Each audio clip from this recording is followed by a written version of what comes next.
Hi friends, welcome to my channel. భూమి ఇక అపూర్వ పీక మీద కత్తి పెట్టి అపూర్వ నోటిగుంటానే ఆ రోజు హిందూ వంశీల పెళ్ళి ఆపింది అపూర్వేనని, గగన్కి ఏ పాపం తెలీదని, గగన్ని కావాలని ఇరికించాలని ఇదంతా చేశానని అపూర్వ నోటిగుంట శరత్చంద్ర ముందు బయట పెడతానని అపూర్వకు శపథం చేస్తుంది భూమి. మరి అనుకున్న ప్లాన్ ప్రకారమే భూమి ఇక అపూర్వ నోటిగుంట తానే ఆ రోజు తప్పు చేశానని నరేన్ అనే అతన్ని పిలిపించి ఇక పెళ్లి పందిట్లో హిందూ పరువు తీశానని, ఆ రోజు తను చావడానికి సిద్ధమైనప్పుడు కూడా తనదే తప్పని అంతా కూడా అపూర్వ నోటికుంట చెప్పిస్తే కృష్ణప్రసాద్ కోపంగా వచ్చి, ఏంటి ఆ రోజు నా కూతురు పెళ్ళి ఆపడానికి కారణం నువ్వా? మరి నా కొడుకు మీద నిందలు వేశావు, నా భార్యని అనరాని మాటలు అన్నావు, చివరికి వేరే వాడితో ఎవరితోనో నా భార్యకు పెళ్లి చేయాలని చూశావు, అంత చేసిన నిన్ను ఏం చేయాలి అని ఈ విధంగా అంటూ ఉండగా ఏం మాట్లాడాలో అర్థం కాక అలానే చూస్తూ ఉంటాడు కృష్ణప్రసాద్. నాన్న, నేను చెప్పేది నిజం. ఆ రోజు గగన్ గారు ఏ తప్పు చేయలేదు. గగన్ గారి ఇరికించడానికే ఆ రోజు ఈ అపూర్వ ఇలా చేసింది అని చెప్పేసి భూమి నిజాన్ని బయట పెడితే బాగుంటుందనే అనుకోవాలి. మరి నిజంగా అపూర్వకి భూమి చేసిన శపథం ప్రకారం నిజంగా తన ఇంట్లోనే ఉంటూ తన కుట్రలన్నీ కూడా శరచంద్ర ముందు బయట పెట్టబోతుందా? నిజంగా ఏం జరుగుతుంది తెలుసుకోవాలి అంటే పూర్తి వీడియోలకైతే వెళ్ళిపోదాం. ఇక లేట్ చేయకుండా పూర్తి వీడియోని అయితే చూసి మొదటిసారిగా నా ఛానల్ని చూస్తున్నట్లయితే సబ్స్క్రైబ్ చేసి పక్కనే ఉన్న గంట సింబల్ని కూడా యాక్టివేట్ చేసుకోండి. అలా చేయడం వల్ల నేను పెట్టే ప్రతి ఒక్క వీడియో అప్డేట్ అనేది మీ వరకు ఈజీగా వచ్చేస్తుంది. ఇక లేట్ చేయకుండా వీడియోలకైతే వెళ్ళిపోదాం. భూమికి దిష్టి తీసి లోపలికి అడుగు పెట్టిన తర్వాత, అమ్మ భూమి, నీకోసం హిందూ రూమ్ అంతా కూడా క్లీన్ చేపించి మొత్తం కూడా అరేంజ్ చేపించాను, నువ్వు ఇక అక్కడే ఉండాలి అనగానే ఏం మాట్లాడకుండా భూమి సైలెంట్గా ఉండిపోతుంది. వెంటనే ఇక, అవును భూమి, నీకోసం నేను అలాగే బిందు రూమ్ ఎంత బాగా డెకరేట్ చేశామో చూద్దాం దా అని చెప్పేసి భూమిని తీసుకొని బిందు అలాగే చెర్రీ పైకి వెళ్తారు. భూమి ఫోటోలన్నీ కూడా గోడకు అంటించి లవ్ అని రాసి ఇవన్నీ ఉంటాయి కదా. భూమి చూసి అలానే చూస్తూ ఉంటుంది. ఏంటి భూమి, రూమ్ నచ్చలేదా అనగానే, అయ్యో అదేం లేదు, బాగా డెకరేట్ చేశారు అని ఈ విధంగా అంటూ ఉంటుంది. ఇక వెంటనే పూర్ణి ఫోన్ చేసి, రూమ్ నీ కోసం డెకరేషన్ చేస్తాము, ఎలా ఉండాలో చెప్పు అని పూర్ణి అడిగింది కదా. తన కోసం గగన్ అంతా కూడా రూమ్ డెకరేషన్ చేశారు కదా. ఇదంతా ఊహించుకుంటూ ఉంటుంది భూమి. నేను అక్కడికి వెళ్దామనుకుంటే నాన్న ఇక్కడికి తీసుకొచ్చారు, నాన్న మాట కాదనిలేక ఇక్కడికి వచ్చాను. గగన్ గారు అలాగే శారద ఆంటీ పూర్ణి ఎంత బాధపడి ఉంటారో ఏమో అని చెప్పేసి భూమి ఇక తన మనసులో అనుకుంటూ ఉంటుంది. ఇక వెంటనే అపూర్వ అలాగే శరత్చంద్ర అందరు కూడా తన రూమ్లోనికి వస్తారు. వెంటనే, అమ్మ భూమి, ఇక నుంచి నువ్వు ఇక్కడే ఉండాలి, ఈ ఇంట్లో మనిషిలా ఉండాలి, నా కూతురులా ఉండాలి అని అంటూ ఎప్పటికీ నీకు ఇక్కడే ఉండాలి అని చెప్పేసి ఈ విధంగా శరత్చంద్ర అంటూ ఉంటే, అది కాదంకుల్, మీకెందుకు శ్రమ, నేను ఇంతకుముందు ఎక్కడ ఉన్నానో అక్కడికి వెళ్ళేదాన్ని కదా అనగానే, అదేంటి భూమి అలా అంటున్నావు, అలా అనకు, ఇప్పుడు నువ్వు నా కూతురువి, నా కూతురు ఎక్కడ ఉండాలి, నా ఇంట్లోనే ఉండాలి, ఆ గగన్ గాడి ఇంట్లో ఉండడానికి వీల్లేదు అనగానే ఏం మాట్లాడాలో అర్థం కాక భూమి సైలెంట్గా ఉండిపోతుంది. ఇకపోతే గగన్ ఇక ఎంతో ప్రేమగా తనకి ప్రేమను చెప్దామని వచ్చాడు కదా.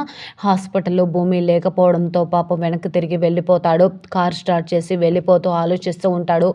భూమికి తన ప్రేమని చెప్పాలని వచ్చాడు కదా, తనకి ఐ లవ్ యూ చెప్పినట్టు, తన మెడలో నెక్లెస్ వేసినట్టు తను కూడా ఐ లవ్ యూ తల తిక్క అని చెప్పి తనని అర్థం చేసుకొని తనని గుండెలకు హత్తుకున్నట్టు అంతా కూడా గుర్తు చేసుకుంటూ అది భ్రమలానే ఉండిపోయింది. అదే నిజమవుతుందన్న ఆశతో వచ్చాను, కానీ ఇలా జరిగింది ఏంటి అని చెప్పేసి ఈ విధంగా అనుకుంటూ గగన్ చాలా బాధపడుతూ ఉంటాడు కదా. వెంటనే ఇక ఇంటికి వచ్చేస్తాడు. ఇంటికి రాగానే చేతిలో నెక్లెస్ కూడా బాక్స్ అలానే ఉంటుంది. ఇంటికి వచ్చిన గగన్ని చూసి శారద, భూమి ఎక్కడ గగన్ అని అడుగుతూ ఉంటే అప్పుడే పూర్ణి కూడా వచ్చి, ఏంటన్నయ్య భూమిని తీసుకురాలేదేంటి, ఇంకా డిశ్చార్జ్ చేయలేదా అనగానే, డిశ్చార్జ్ చేశారు, డిశ్చార్జ్ చేసిన తర్వాత తీసుకుని కూడా వెళ్ళిపోయారు అనగానే ఒక్కసారిగా పూర్ణి అలాగే శారద షాక్ అయిపోతారు.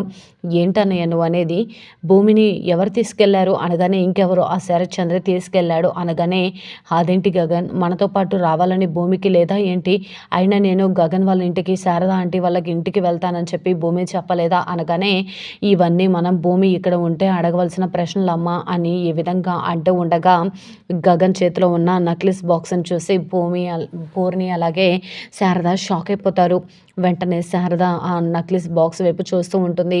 ఈ గగన్ ఏంటి నా చేతిలో ఆ బాక్స్ అని చెప్పేసి ఆ చేతిలో ఉన్న బాక్స్‌ని తీసుకొని శారద ఓపెన్ చేసి చూడగానే తన కోడల కోసం తను ఎంతకు ప్రేమగా చేసి పెట్టిన నక్లెస్ కాబట్టి, "ఏంటి గగన్ ఇది? ఇది నీ చేతిలో ఎందుకుంది? ఎక్కడికి తీసుకెళ్ళావురా?" అని అడుగుతూ ఉంటే, "అమ్మ భూమి నా ప్రాణాల్ని పణంగా పెట్టి కాపాడింది కదా! భూమికి గిఫ్ట్‌గా ఇద్దామని తీసుకువెళ్ళాను" అనగానే శారద సంతోషపడుతూ ఉంటుంది. పూర్ణి కూడా అలానే చూస్తూ ఉంటుంది. "అంటే నాకు కాబోయే కోడలి కోసం చేసిన నెక్లెస్ భూమికి ఇద్దాం అనుకున్నావంటే, భూమి నీ మనసులో ఉందా గగన్?" అనగానే గగన్ ఏం మాట్లాడాలో అర్థం కాక, "అమ్మ అది" అని అంటూ ఉంటే, "ఈ అమ్మకు అబద్ధం చెప్తావా గగన్?" అని అడగగానే, "అవునమ్మా భూమిని ప్రాణంగా ప్రేమిస్తున్నాను.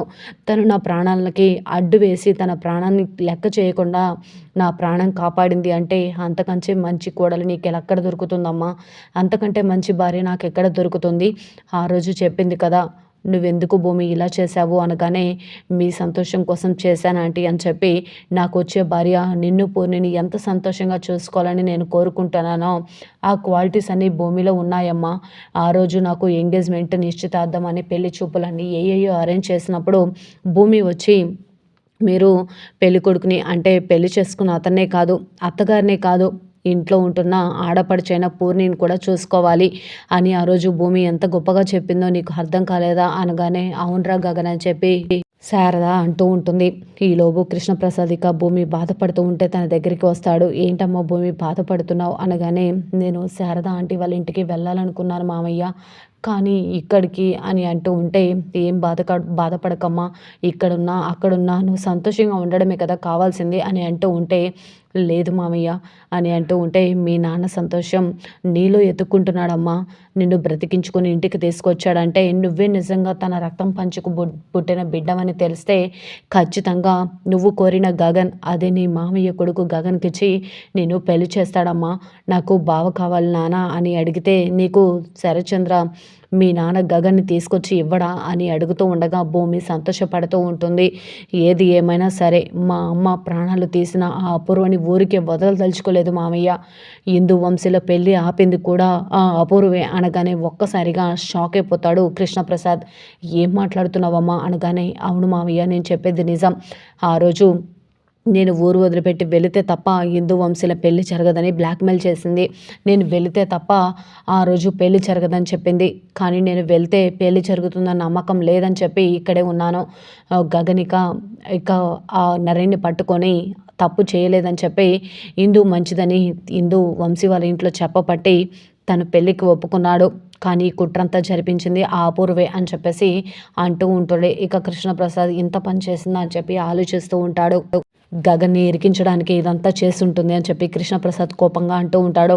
మీకెందుకు మామయ్య శ్రమ? నేను ఇక్కడే ఉంటాను కదా! ఆ అపూర్వ కుట్రలన్నీ కూడా నాన్నకు తెలిసేలా చేస్తానని చెప్పి కృష్ణప్రసాద్‌తో శపథం చేస్తుంది. మరి కృష్ణప్రసాద్‌కి ఇచ్చిన మాట ప్రకారం ఆ అపూర్వ కుట్రని శరత్చంద్ర ముందు బయట పెట్టబోతుందా? ఆ రోజు హిందూ వంశీల పెళ్లి ఆపింది అపూర్వేనని, గగన్‌కి ఏ పాపం తెలీదని చెప్పబోతుందా?